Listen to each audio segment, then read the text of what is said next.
Repo வட்டி விகிதத்தை 0.5% குறைத்து மத்திய ரிசர்வ் வங்கி அறிவிப்பு. வீடு, வாகனம் மற்றும் தனிநபர் கடன்களுக்கான வட்டி விகிதம் குறைய வாய்ப்பு. விழுப்புரத்தில் கொரோனா தொற்றால் கட்டட தொழிலாளி உயிரிழப்பு. முண்டியம்பாக்கம் அரசு மருத்துவக் கல்லூரி மருத்துவமனையில் சிகிச்சை பெற்று வந்த நிலையில் உயிர் பிரிந்த சோகம்.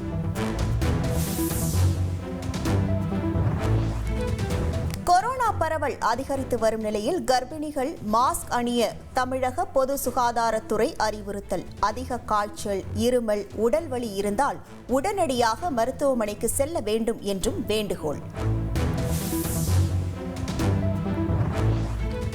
கொரோனாவிற்கு தமிழ்நாடு பொது சுகாதாரத்துறை எந்த ஒரு மருந்து மற்றும் தடுப்பூசியையும் அங்கீகரிக்கவில்லை. தவறான தகவலை பரப்பினால் கடும் நடவடிக்கை பாயும் என்று பொது சுகாதாரத்துறை எச்சரிக்கை.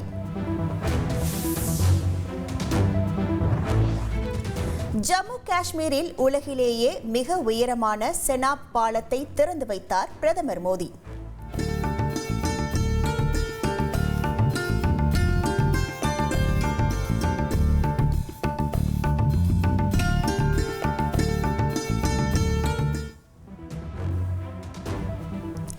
கத்ரா ஸ்ரீநகர் இடையேயான வந்தே பாரத் ரயில் சேவையையும் தொடங்கி வைப்பு.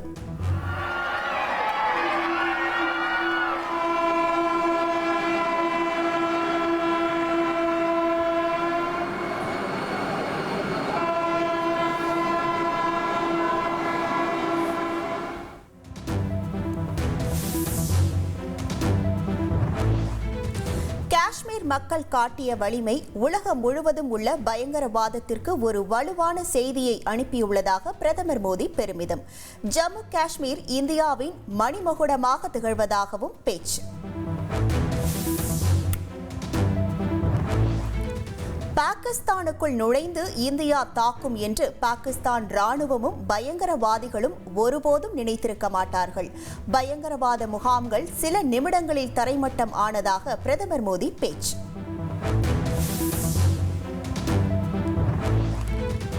மாநிலங்களவை தேர்தலையொட்டி திமுக சார்பில் வில்சன், சிவலிங்கம் ஆகியோர் வேட்புமனு தாக்கல். கவிஞர் சல்மாவும் திமுக சார்பில் வேட்புமனு.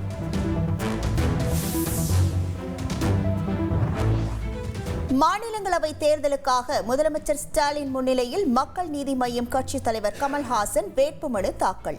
உறுதிமொழி ஏற்றார் கமல்ஹாசன்.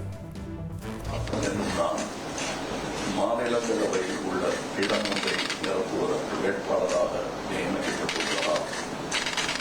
சட்ட விதிகளுக்கு இணங்க நிறுவப்பட்டுள்ள இந்திய அரசமைப்பால் உண்மையான நம்பிக்கையும் கட்டுப்பாடும் கொண்டிருக்கிறேன் என்று இந்திய நாட்டின் முழு முதல் ஆட்சியையும் ஒருமைப்பாட்டையும் நிலைநிறுத்துவேன் என்று சூளுரைத்து உறுதி கூறுகின்றேன்.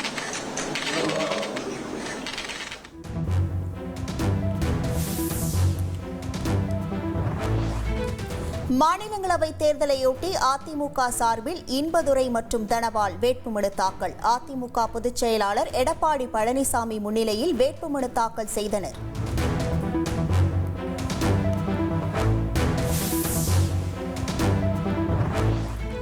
தொகுதி மறுசீரமைப்பால் தமிழ்நாட்டின் பிரதிநிதித்துவம் குறைந்தால் முதல் ஆளாக எதிர்ப்பேன் என இபிஎஸ் அறிக்கை.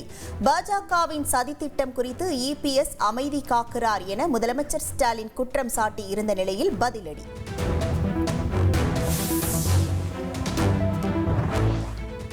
பாஜக அணியில் பாமக வரும் என தமிழக பாஜக தலைவர் நயினார் நாகேந்திரன் நம்பிக்கை. அன்புமணி ராமதாஸை சந்திக்கும் திட்டம் இல்லை என்றும் விளக்கம்.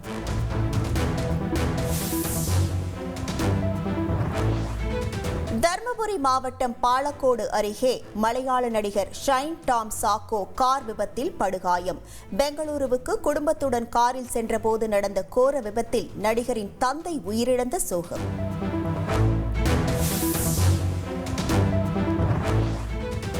தர்மபுரியில் மலையாள நடிகர் ஷைன் டாம் சாக்கோ குடும்பத்துடன் கார் விபத்தில் சிக்கிய விவகாரம்.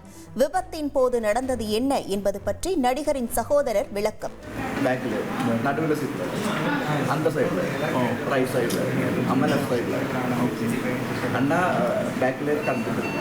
கோயம்புத்தூர் ஆஃப்டர் அது திருச்சி வர நான் ட்ரை பண்ணுறேன். After that driver change.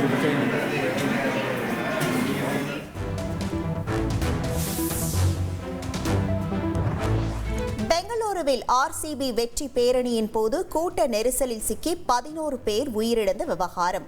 RCB மற்றும் நிகழ்ச்சி ஏற்பாட்டாளரான TNA நிர்வாகிகள் 2 பேர் கைது.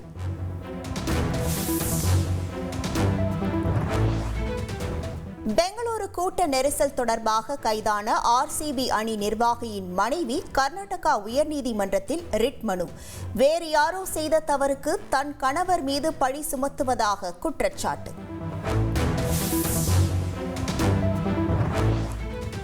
IPL போட்டியில் ஆர்சிபி வெற்றி பெற்றதை குறிப்பிட்டு பிரபல மொபைல் நிறுவனங்கள் பெயரில் சைபர் குற்றவாளிகள் மோசடி. செல்போனுக்கு ஏதேனும் லிங்க் வந்தால் அதை தொட வேண்டாம் என சைபர் கிரைம் போலீசார் எச்சரிக்கை.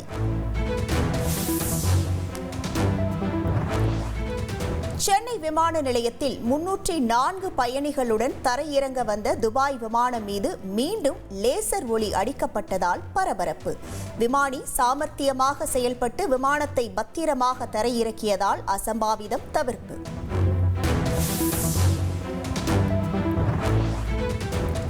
நெல்லை பேட்டை நரிக்குறவர் காலனியில் இரு தரப்பினர் இடையே பயங்கர மோதல். இருசக்கர வாகனத்தில் அதிவேகமாக சென்றபோது மோதல் ஏற்பட்டதில் 13 பேர் காயம்.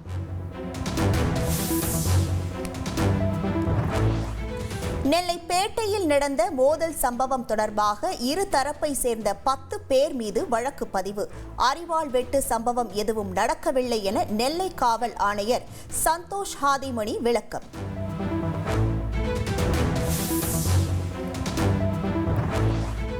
சென்னை ராயப்பேட்டையில் காதலிக்க வற்புறுத்தி பள்ளி மாணவியை நடு ரோட்டில் வைத்து தாக்கிய சம்பவம்.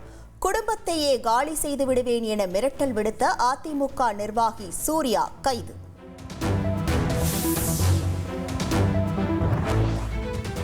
பொதுமக்களின் கருத்து கேட்பு கூட்டம் நடத்தி சுற்றுச்சூழல் அனுமதி பெற்ற பின்னரே கொடுங்கையூரில் எரிவுளை திட்டம் செயல்படுத்தப்படும். பல்வேறு அரசியல் கட்சிகள் எதிர்ப்பு தெரிவித்து வரும் நிலையில் சென்னை மாநகராட்சி அறிவிப்பு.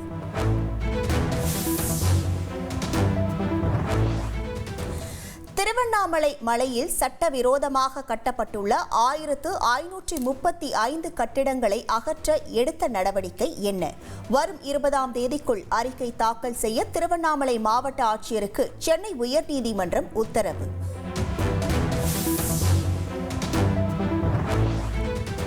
நாமக்கல் அருகே கல்லூரி மாணவியுடன் உல்லாசமாக இருந்த நகைக்கடை உரிமையாளரை மிரட்டி நகை பணம் பறித்த கும்பல்.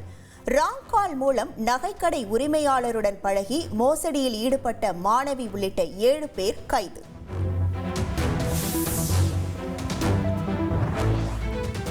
புதுச்சேரியில் 2 கார்கள் நேருக்கு நேர் மோதிய விபத்தில் 8 பேர் படுகாயம். திருமண நிகழ்ச்சிக்கு குடும்பத்தோடு சென்றபோது சோகம்.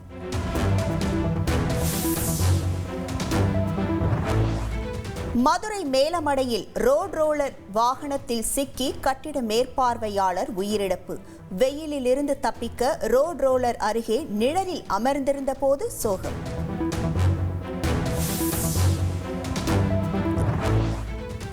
திண்டுக்கல் பேருந்து நிலையம் அருகே மதுபோதையில் 2 இளைஞர்கள் பயங்கர மோதல். வாகனத்தில் சென்றபோது தகராறு ஏற்பட்ட நிலையில் ஒருவர் மீது ஒருவர் சரமாரி தாக்குதல்.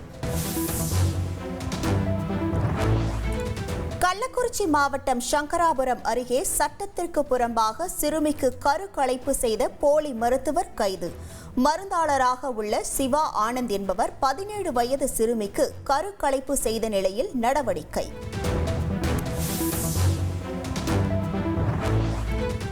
செங்கல்பட்டு மாவட்டம் மதுராந்தகம் அருகே சாலையோரம் கேட்பாரற்று நின்ற காரில் இருந்து ஆண் சடலம் மீட்பு.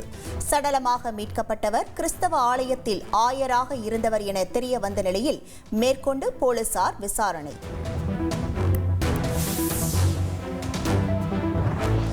சுபமுகூர்த்த நாளையொட்டி திருத்தணி முருகன் கோவிலில் ஒரே நாளில் 72 ஜோடிகளுக்கு திருமணம். கடும் கூட்ட நெரிசலால் நீண்ட வரிசையில் நின்று பக்தர்கள் சுவாமி தரிசனம்.